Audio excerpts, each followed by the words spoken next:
মানুষেরা কান্দে, ও আল্লাহ জাহান্নামের আযাব সইতে পারি না, আল্লাহ জাহান্নাম থেকে আমারে বের করে দাও, আল্লাহ জাহান্নামের আযাব আর সইতে পারি না।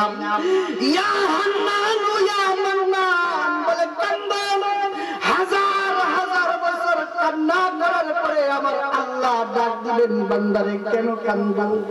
বলে আল্লাহ ও মাবুদ জাহান্নামের মধ্যে এত কষ্ট লাগে গো আল্লাহ, আমার কলিজাটা শুকায়া গেছে, ও মাবুদ আমার একটু পানি দাও, পানি দিলে পরে আমার কলিজাটা পানি দিয়া ঠান্ডা করব। আমার আল্লাহ বলেন, রে বান্দা দুনিয়াতে তুই নাফরমানি করেছিস, আমি আল্লাহর হুকুমগুলা তুই মানিস নাই, আমি আল্লাহর যত হুকুম দিয়েছি, নামাজের কথা বলেছি নামাজ করো নাই, রমজানের রোজা রাখার কথা বলেছি রোজা রাখো নাই, হজ করার কথা বলেছি হজ করো নাই, এমন কোনো গুনাহ নাই।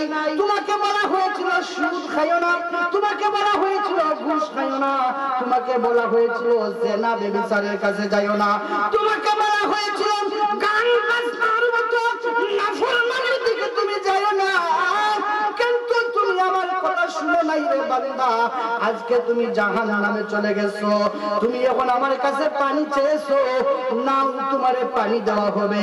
আমার আল্লাহর হুকুমে জাহান্নামীদেরকে যখন পানি দেওয়া হবে, ওই পানিটা হইল আপনার গাসসাক, ওই গাসসাক পানিটা তাকে যখন দেওয়া হবে, জাহান্নামীদের রক্ত এবং পুঁজ, জাহান্নামীদের রক্ত পুঁজ এর সমন্বয়ে তারে পানি দেওয়া হবে।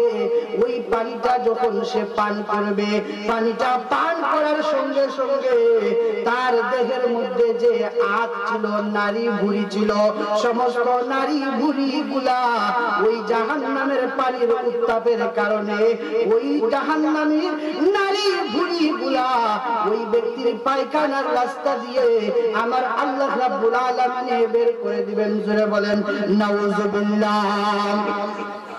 জাহান্নামে এমন আযাব দেওয়া হয় রে, ওই আযাবগুলো জাহান্নামী সহ্য করতে পারে না, একে তো আগুনের মধ্যে পড়ে আছে, আবার সাপের ছোবল দেয়, আবার এমন ফেরেশতা আছে নির্দয় ফেরেশতা, একটা হাতুড়ি লইয়া ওই হাতুড়ি দিয়া তারে আঘাত করে, হাতের মধ্যে বিশাল বড় বড় নখ আছে, একটা বাড়ি দিলে 70 গজ নিচে চলে যায়, জাহান্নামী ব্যক্তি সহ্য করতে পারে না।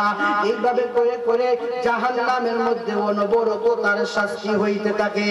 এখন দেখা যায় দুইজন ব্যক্তি, দুইজন মুসলমান ঈমান এনেছিল আল্লাহর উপরে, ঈমান এনেছিল রাসূলের উপরে, কিন্তু কর্মের কারণে জাহান্নামে চলে গেছে।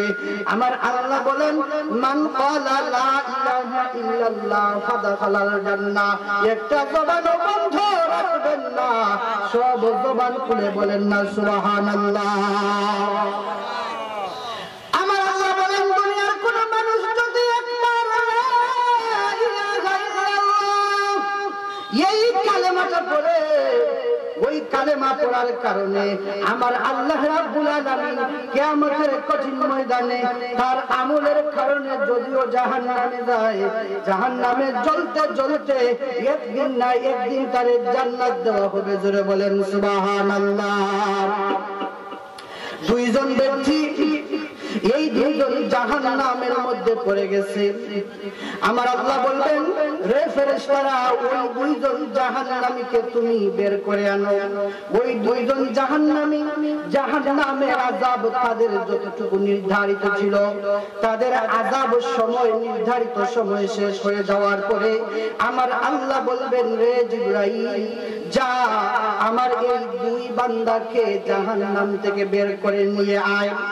ওই জাহান্নামী ব্যক্তিগণ যখন বের হয়ে আসবে রে মুসলমান, আমার আল্লাহ তখন তাদেরকে বলবেন, রে বান্দারা জাহান্নামে তো তোদেরকে দিয়েছিলাম, কিন্তু তোরা বারবার ইয়া হান্নান ইয়া মান্নান বলে কান্দ, ইয়া হান্নান ইয়া মান্নান বলে কেন কান্দ? ওই ব্যক্তি দুইজন বলে প্রভু দুনিয়ায় তোমার বড় নাফরমানি করেছি আল্লাহ, তোমার সব হুকুম আহকাম লঙ্ঘন করেছি,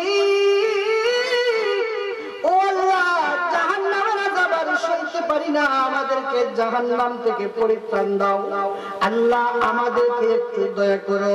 আমার আল্লাহ তখন বলবেন বান্দারে তোমাদের প্রতি আমার দয়া, তোমাদের প্রতি আমার অনুকম্পা হইল, আমি আল্লাহর মনের বড় ইচ্ছা তোমরা দুইজন আবার জাহান্নামের মধ্যে চলে যাও। জোরে বলেন না সুবহানাল্লাহ। আমার আল্লাহ হুকুম দেন বান্দা জাহান্নামের মধ্যে চলে যাও, জাহান্নামে গেলে পরে আমি খুশি। এই কথা শুনে মাত্র সঙ্গে সঙ্গে আল্লাহর এক বান্দা জাহান্নামের মধ্যে দৌড় দিবে, দৌড় দিয়া জাহান্নামের মধ্যে পড়ে যায়। আমার আল্লাহ বলেন বান্দারে দাঁড়া, কেন তুই জাহান্নামে গেলি? এতদিন পর্যন্ত জাহান্নামের আগুনে জ্বলেছিলি, জাহান্নামের আগুনের মধ্যে জ্বলতে জ্বলতে কয়লা হয়ে গেলি রে বান্দা, এখন আমি আল্লাহ বলার সঙ্গে সঙ্গে কেন জাহান্নামে চলে গেলি? ওই বান্দা তখন বলে আল্লাহ ও মাগো দুনিয়ায় থাকতে তোমার কোন হুকুম তোমার কোন আহকাম মানি নাই গো আল্লাহ, আজকে সরাসরি আপনি আমাকে একটা হুকুম দিয়েছেন বান্দারে জাহান্নামের মধ্যে পড়ে যা। আল্লাহ আপনি আমাকে হুকুম করেছেন, আমি যদি দেরি করি তাহলে তো আপনার হুকুম মানা হয় না, আপনার হুকুম তাড়াতাড়ি পালন করার জন্য জাহান্নাম আমার জন্য যতই কষ্ট হোক না কেন এই জাহান্নাম আপনার হুকুমের কাছে আমার জন্য কিছুই না, কিছুই না। জোরে বলেন সুবহানাল্লাহ। আরেকজন ব্যক্তি দাঁড়িয়ে রয়ে গেছে, জিজ্ঞেস করা হইল রে বান্দা তুমি কেন জাহান্নামে গেলে না? তোমার সঙ্গের ব্যক্তি জাহান্নামে দৌড় দিয়ে চলে গেল, কিন্তু তুমি কেন দাঁড়াইয়া রইলা? ওই ব্যক্তি তখন ডাক দেয় রব্বুল আলামিন,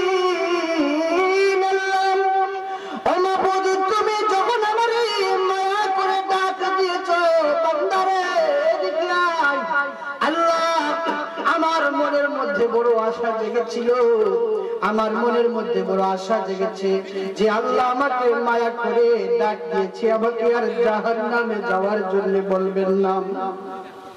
আল্লাহ তোমার রহমতের দিকে তাকায়া আমি দাঁড়াইয়া রয়ে গেছি, জাহান্নামে যাই নাই, আমার মনে বড় আশা আপনি আমার মাফ করে দিবেন, আমার গুনাহগুলারে মাফ করে দিবেন।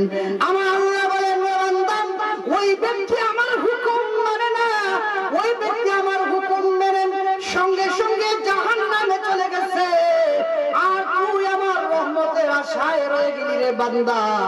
যা যা আজকের এই কিয়ামতের কঠিন মাঠে এতদিন তোরা জাহান্নামে চলেছিস, আর তোরা জাহান্নামে জ্বলতে হবে না, আমি আল্লাহ দয়া করে তোদেরকে মাফ করে দিলাম। এই মুহূর্তে তোদের উভয়কে আমি আল্লাহ জান্নাতি বলে ঘোষণা করে দিলাম। জোরে বলেন সুবহানাল্লাহ। মেহেরবান তুমি মেহেরবান, মেহেরবান তুমি মেহেরবান, মেহেরবান তুমি মেহেরবান, মেহেরবান তুমি মেহেরবান। আমি পাপী গুনাহগার, তুমি ছাড়া কে আছে আর? ক্ষমা করো ও গো প্রভু, তাওবা করি বারে বার, ইয়া রাহিম রহমান ইয়া কারীম মেহেরবান, মেহেরবান তুমি মেহেরবান, মেহেরবান তুমি মেহেরবান, মেহেরবান মেহেরবান মেহেরবান তুমি মেহেরবান লা ইলাহা জোরে লা ইলাহা